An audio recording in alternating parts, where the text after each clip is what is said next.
what's going on, everybody? In today's video, we are unboxing the brand new iPhone 16 Pro Max, and in a future video, we're going to be diving deep into the Apple Watch Series 10.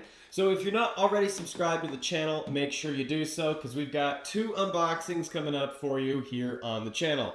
Today, we're going to kick it off with an iPhone 16 Pro Max, so let's go ahead and dive right in. All right, so here we have it, the iPhone 16 Pro Max, and we're going to get ready to unbox this black titanium version. Real quick, let's take a look at the packaging. We got iPhone, Apple logo, iPhone, Apple logo. Pretty simple packaging. Showcases the front of the phone with that dynamic island up there. And here on the back of the device, we see that it is indeed an iPhone 16 Pro Max. And at the bottom, it reminds us once again, Pro Max, black titanium, 512 gigabytes. So Apple makes it pretty simple to get into their packaging. There's a pull tab here at the top. So we'll just go ahead, peel this away from the device. And here we go, same thing at the bottom. We've got yet another pull tab, so we'll just go ahead and release that. And after that, our iPhone should be ready to come out of the packaging. So we'll go ahead and get her out of the box. Ah, there we go.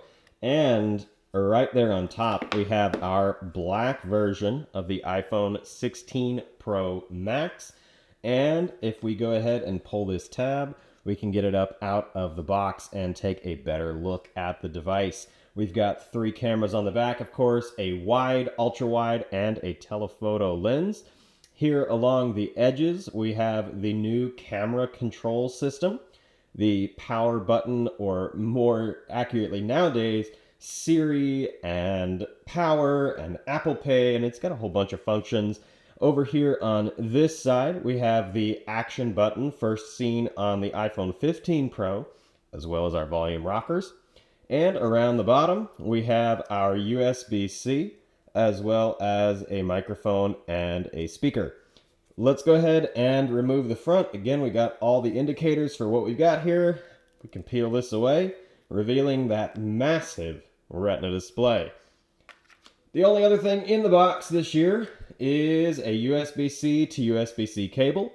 I'm going to go ahead and set the iPhone right here. And there is a bit of information about the device. However, there is no Apple stickers this year, which is quite sad. All right, without any further ado, let's go ahead and boot this up for the very first time and check out that new large Retina display. So holding down the power button here, and we've got the Apple logo popping up for the very first time.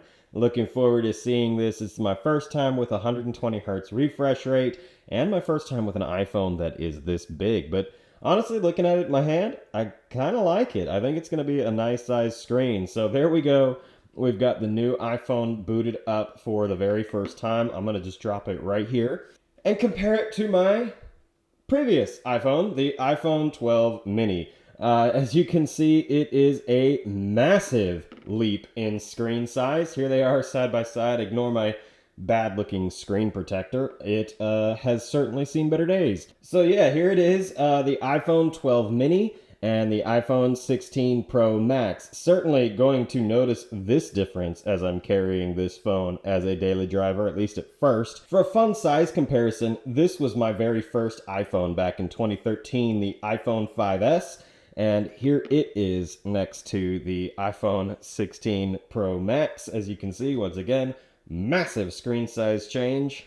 And just for the fun of it, here's the iPhone 16 Pro Max, the iPhone 12 mini, the iPhone 10, the 5S, and the 4S in a line. You can see just that progression, whoops, and back to big on my iPhone lineup. And you can most definitely see the difference here on the back as the camera bump has progressed. So we've got absolutely a completely flush back on the iPhone 4S, flush back on the 5S here. We've got a slightly elevated camera hump here on the iPhone 10. Then on the 12, it gets a little bit bigger as it incorporates the flash and the microphone and everything. And then here on the 16 Pro Max, it takes up nearly the entire top half of the device, maybe a little more, like 60%.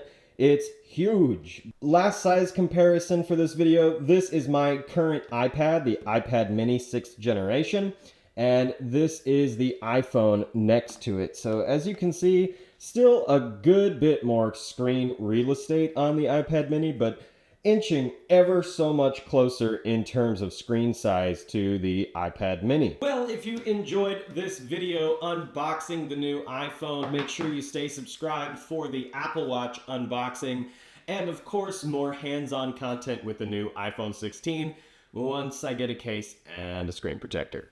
If you enjoyed this, thanks for watching, and I'll catch you in the next one.